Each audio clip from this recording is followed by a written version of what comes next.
عليكم ورحمة الله وبركاته.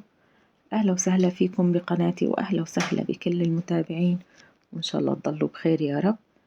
اليوم إن شاء الله رح نحضر معكم أكلة المغربية، أكلة شتوية وطيبة ومميزة. يلا نشوف طريقة التحضير ونشوف المقادير.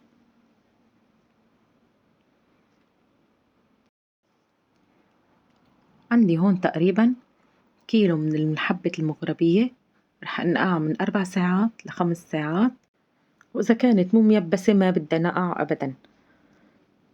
كمان بدي أكون ناقعة قبل بليلة تقريبا كاسة ونص من الحمص.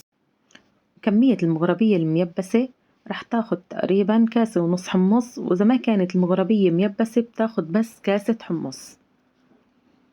نقعت كاسة ونص قبل بليلة لحتى وقت اللي أسلقه ما ياخد عندي وقت كتير على الغاز.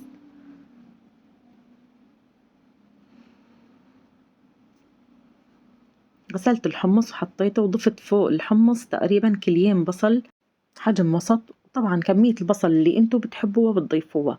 وحطيت حبة المغربية اللي نقعتها نصفي، وحطيت فوقها قماشة بهذا الشكل وغطيتها. رح تاخد تقريبا وقت من ساعة لساعة ونص لحتى ينسلق عندي البصل والحمص، وتكون حبة العجينة استوت، يعني لازم تتهبل حبة العجينة بهذا الشكل. رح أشيل القماشة من فوق العجين وبدي أحركها، وبدي أرجع كمان أغطيها بدون قماشة تقريبا ربع ساعة.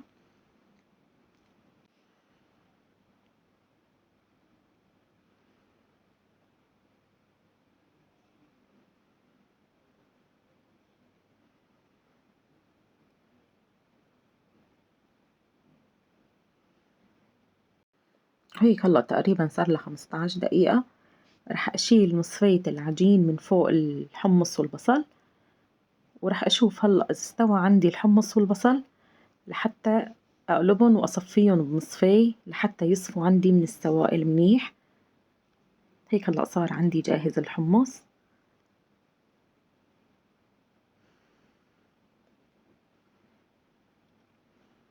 بنفس الطنجرة عندي هون تقريبا 150 جرام من الدهنة أو اللية. كمان بدي أضيف فوقن معلقتين كبار من السمنة.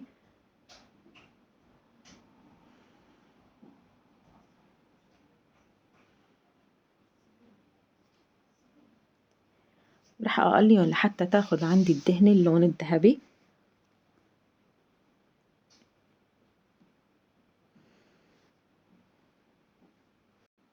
رح أنزل هلأ العجين ورح أقليها بالدهنة تقريبا 10 دقايق أو ربع ساعة كمان. ورح أضيف كمان عليها معلقة كبيرة من الملح. رح أنزل هلأ الحمص، وتركت 4 بصلات تقريبا بهذا الشكل، رح أقليهم كمان مع الحمص والعجين. رح أستمر بالتحريك تقريبا من 10 دقايق لربع ساعة لحتى يتقلوا كلهم مع بعض. وأول ما يبلش يصير لونه زهري، أول ما تاخد هذا اللون رح أطفي عليهن النار. والبصل اللي حطيته بقلب العجين والحمص هذا شيء اختياري. طبعا البصل رح يعطينا نكهة كتير طيبة بقلب المغربية. وهي الأكلة بتنعمل بالدجاج، وبتنعمل كمان باللحمة، وكمان بتصير بدون دجاج أو لحمة.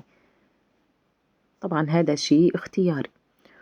وبنعمل جنب المغربية مخلل اللفت، وكمان في ناس بتعمل جنب المغربية الأوزرتنا. الأوزرتنا بتنعمل باللحمة أو الدجاج مع بصل ودبس بندورة. وكمان بتقدروا تاكلوا جنب اللبن الزبادي وجميع أنواع المخللات.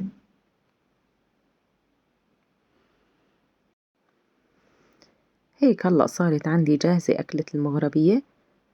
حطيت جنبها مخلل اللفت، وحطيت البصلات على وش المغربية، وضفت عليها بهار الحلبي أو 7 بهارات.